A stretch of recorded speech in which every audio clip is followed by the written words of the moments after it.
Hi, this is Sandy Welch, and we're talking this morning about being ready. Being ready for whatever happens, being ready for an emergency without freaking out. Is it possible? Yes, absolutely, it's possible. Yesterday, normally I go to church at 9 o'clock. When I leave out, I go into my car, I sit by myself while I'm waiting for my husband to come out, and I do our Sunday morning moment. Yesterday, he was not well. He woke up Friday night in the middle of the night, not feeling well, but he was feeling better, but he had a fever, so he didn't go to church. So I'm getting ready to leave out of the door of the church, and here's a text from Mike, and he says, my fever is over 101, and he went through the issues he was having, so I knew that I had to go home. I had to get him in the emergency room, and that is what I did. And so that's why you didn't see me yesterday. So today we're talking about how to be ready in any moment and not freak out. So maybe you never freak out. Girl, if you don't ever freak out, good for you, because I don't think that's what a typical person does. When things happen, we do tend to freak out, at least if it's for a moment or for however long it is. How do you not freak out? The greatest thing I could tell you is that it is possible to live a life of calm. Now, I know that you may not believe that. I didn't for a long time, and actually, I didn't want to live a life of calm. To me, peace and calm, that's like boring. I like excitement and energy, and I like to be up and at 'em and doing great things. And I went through a real time in my life where I didn't know how not peaceful and how not calm I was. I was in a really dark place. It was about 6 or 7 years ago, and it lasted for 3 solid years where I thought I just really was not the person I used to be. Whatever my specialness about me I had, it was gone.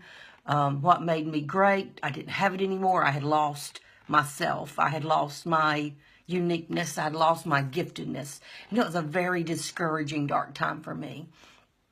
And what I realized as I began my path to come out of that was one of the things I didn't do was I didn't pay attention. I didn't pay attention to myself, to my how I was feeling. Because really our emotions, we think that things happen to us. And that's the reason we're having such a hard time, is what's happening to us. But really it is not what's happening to us. It's not the people in our lives. It's not what they're doing. It's not the weather. It's not sickness. It's not whatever it might be, a bad boss. It really is my response to what is happening to me. And so I began to pay attention to how I was feeling when things happened. And I realized that I was just in a state of high, crazy energy, practically 24/7. It was either high, crazy, or it was very low and discouraged energy, but it was not peaceful and calm. It was not what God says when he says, my peace I give unto you. My peace I leave with you.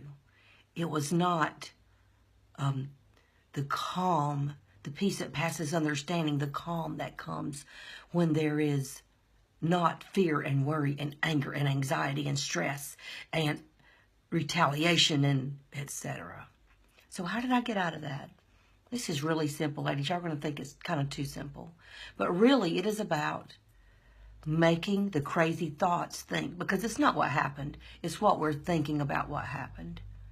Well, they don't like me, and that's why they did that. They're stupid, and that's why they did that. They are crazy, and that's why they did that. They're rude, and that's why they did that. But if we can breathe, do it with me right now. Breathe in.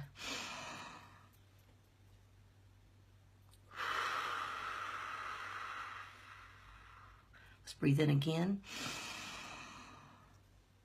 Hold it. Breathe in one more time. Hold it. And I want you to think God loves me. God is for me. I have abundance. God's light is shining on me.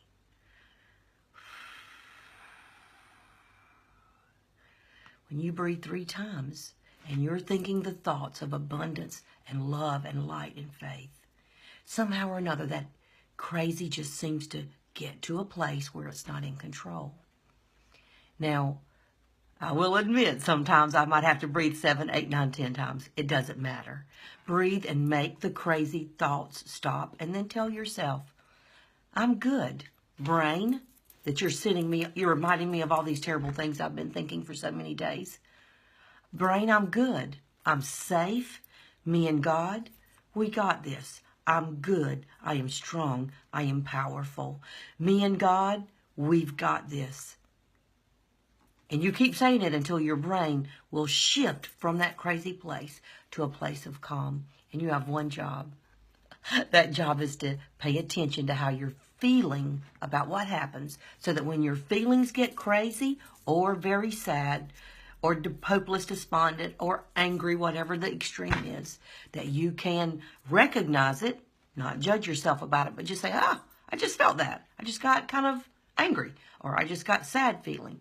And you immediately, you don't talk to anybody, you don't say anything to anybody, you just go to your quiet place and you breathe and you make it stop immediately, and you keep breathing until you can feel your emotions come back to calm, and then you talk back to yourself. Now, you don't do that just one time. You want to do that at least 3 times today, because I can promise you something is going to trigger you today where you either go crazy up here or very sad down here. But today it's your job to say, I'm good. I got this. Me and God, we got this. I am powerful. I am strong. I'm making good decisions all day. But you must breathe first to stop the crazy, so that you can bring yourself back to calm. And the reason I shared this with you is yesterday when I got that message from my husband, I knew he was very sick. Now, I'll go ahead and tell you, we got to the ER, he got evaluated, he got meds, and already today he is in a such better place. But yesterday, when that happened, I was calm. I prayed. I believed that whatever was wrong, they would find it. I talked to myself that God's in control. God's hand is on him. God, you touch him and you give him grace right now. Because really, our thoughts are really our prayers. God hears them all. So realize your thoughts are really your prayers, that you're telling God what you want. So make sure you're praying for strength and power and calm. And I was so calm. I was really proud of myself. Good job, Sandy, for being calm, because it helped him be calm. You too can be calm, but it starts today, and it starts paying attention every time, and it starts not judging yourself, but just being aware. Oh my, okay, I just got really sad. Let me breathe.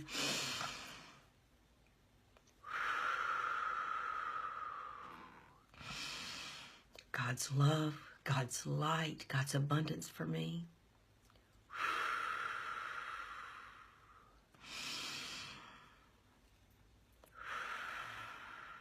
I'm strong. I'm safe. I'm good. Me and God, we got this. Have a great day.